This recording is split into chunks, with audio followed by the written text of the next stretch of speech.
નમસ્કાર, આપ જોઈ રહ્યા છો ગુજરાત ફર્સ્ટ ન્યૂઝ। હું છું આપની સાથે ભાવિકા। મહત્વપૂર્ણ સમાચાર। નવનીત બાલદિયા હુમલા કેસમાં જયરાજ આહીરના જામીન મંજૂર થયા।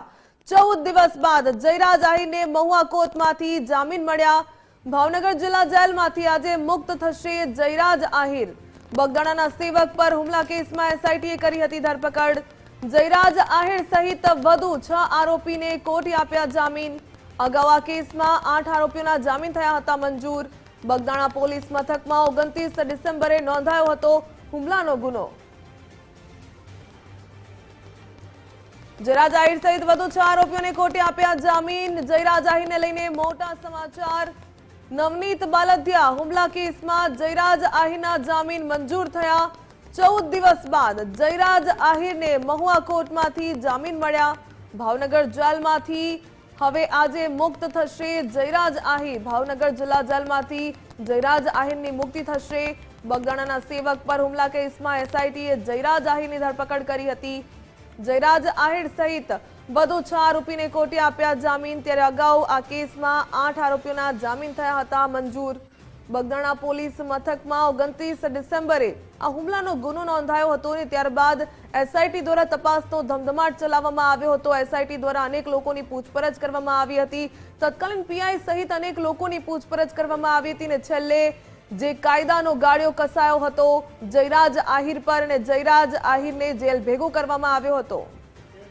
વધુ વિગત મેળવીએ સંવાદદાતા કૃણાલ બારડ પાસેથી। કૃણાલ, જયરાજ આહીરના જામીન મંજૂર થયા અને 14 દિવસ બાદ હવે જયરાજ આહીરને જામીન મળ્યા।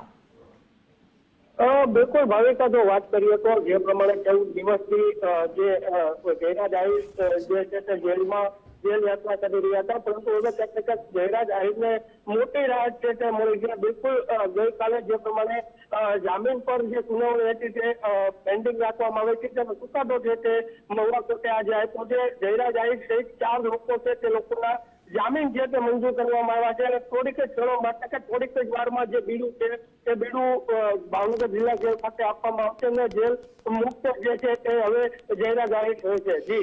જી ધન્યવાદ કૃણાલ, તમામ જાણકારી સાથે જોડાવા બદલ। 14 દિવસ બાદ જયરાજ આહીરને મહુવા કોર્ટમાંથી જામીન મળ્યા। બગદાણાના સેવક પર હુમલા કેસમાં એસઆઈટીએ જયરાજ આહીરની ધરપકડ કરી હતી। જયરાજ આહીર સહિત વધુ 6 આરોપીઓને કોર્ટે જામીન આપ્યા। 29 ડિસેમ્બરે બગદાણા પોલીસ મથકમાં હુમલાનો ગુનો નોંધાયો હતો અને ત્યારબાદ હવે જયરાજ આહીર સહિત વધુ 6 આરોપીને કોર્ટે જામીન આપ્યા। ભાવનગર જિલ્લા જેલમાંથી આજે મુક્ત થશે જયરાજ આહીર।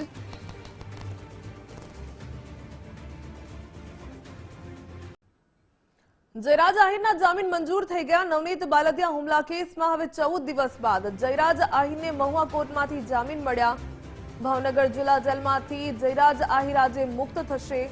બગદાણાના સેવક પર હુમલા કેસમાં એસઆઈટીએ ધરપકડ કરી હતી। જયરાજ આહીર સહિત વધુ 6 આરોપીઓને કોર્ટે જામીન આપ્યા। અગાઉ આ કેસમાં 8 આરોપીઓના જામીન મંજૂર થયા હતા। બગદાણા પોલીસ મથકમાં 29 ડિસેમ્બરે હુમલાનો ગુનો નોંધાયો હતો। વધુ વિગત મેળવીએ સંવાદદાતા રહીમ લાખાણી પાસેથી। રહીમ, 14 દિવસ બાદ જયરાજ આહીર જેલમાંથી બહાર આવશે, આખરે તેને જામીન મળી ગયા।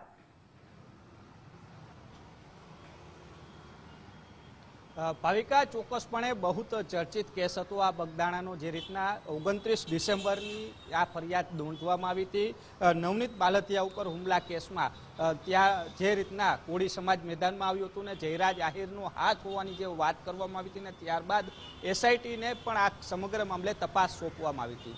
એસઆઈટીની તપાસ બાદ જે રીતના જયરાજ આહીરની 14 દિવસ પહેલા ધરપકડ કરવામાં આવી હતી ને જેલ હવાલે કર્યો હતો ને ત્યારબાદ જયરાજ આહીર દ્વારા તેમના વકીલ મારફતે જે કોર્ટની અંદર જામીન અરજી છે તે કરવામાં આવી હતી।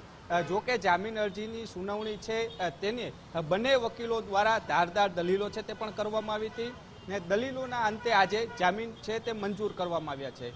નવનીત બાલદિયા દ્વારા જામીન અરજીની સામે વાંધા રજૂ પણ કર્યા હતા, વાંધા અરજીઓ પણ મૂકવામાં આવી હતી, પરંતુ જે રીતના વાત કરવામાં આવી તો અગાઉ પણ જે લગભગ 8 જેટલા લોકો છે તેમને પણ જામીન મળી ચૂક્યા છે અને આજે જયરાજ આહિર સહિત 8 લોકો છે તેમને જામીન મુક્ત છે તે કરવામાં આવ્યા છે. એટલે કહી શકાય કે જયરાજ આહિર જે બહુ ચર્ચાસ્પદ આ કેસ રહ્યો હતો, નવનીત ઉપર જે રીતના હુમલા કરવામાં આવ્યો હતો અને ત્યારબાદ નવનીત છે તેને સારવાર દરમિયાન નવનીતની સાથે સાથે કોળી સમાજ પણ આખો એકત્ર થયો હતો ને સરકાર પાસે પણ માંગ કરવામાં આવી હતી, તટસ્થ તપાસની વાત કરવામાં આવી હતી. તપાસના અંતે જયરાજ આહિર છે તેની ધરપકડ થઈ હતી. જે એસઆઈટી દ્વારા 2 વખત તેને પૂછપરછ માટે પણ બોલાવવામાં આવ્યો હતો.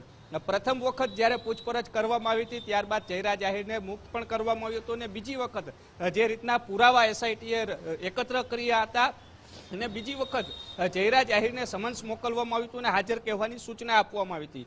જયરાજ આહિર છે તે બીજી વખત જ્યારે હાજર થયો હતો ત્યારે તેની ધરપકડ કરી અને કોર્ટમાં પણ રજૂ કરવામાં આવ્યો હતો અને કોર્ટ દ્વારા તેને જેલ હવાલે કરવાનો ઓર્ડર આપવામાં આવ્યો હતો. ત્યારબાદ જયરાજ આહિરે જે રીતના પોતાના વકીલ મારફતે જે જામીન અરજી કરી હતી ને તે જામીન અરજીને લઈને 2 થી 3 વખત સુનાવણી છે તે પણ હાથ ધરવામાં આવી હતી અને સુનાવણીના અંતે આજે તેને જામીન મુક્ત કરવાનો હુકમ કરવામાં આવ્યો છે. જયરાજ આહિરનો જે હુકમ છે તેમના વકીલ મારફતે ભાવનગર જેલની અંદર આજે રજૂ કરવામાં આવશે અને ત્યારબાદ સાંજ સુધીમાં જયરાજ આહિર છે તે જેલની બહાર આવે તેવી શક્યતાઓ છે તે સેવાઈ રહી છે. હાલ તો સૌથી મોટા સમાચાર એ છે કે જયરાજ આહિર છે તેમને જામીન મળી ચૂક્યા છે. જી ભાવિકા. જી રહીમ, ધન્યવાદ તમામ જાણકારી સાથે જોડાવા બદલ.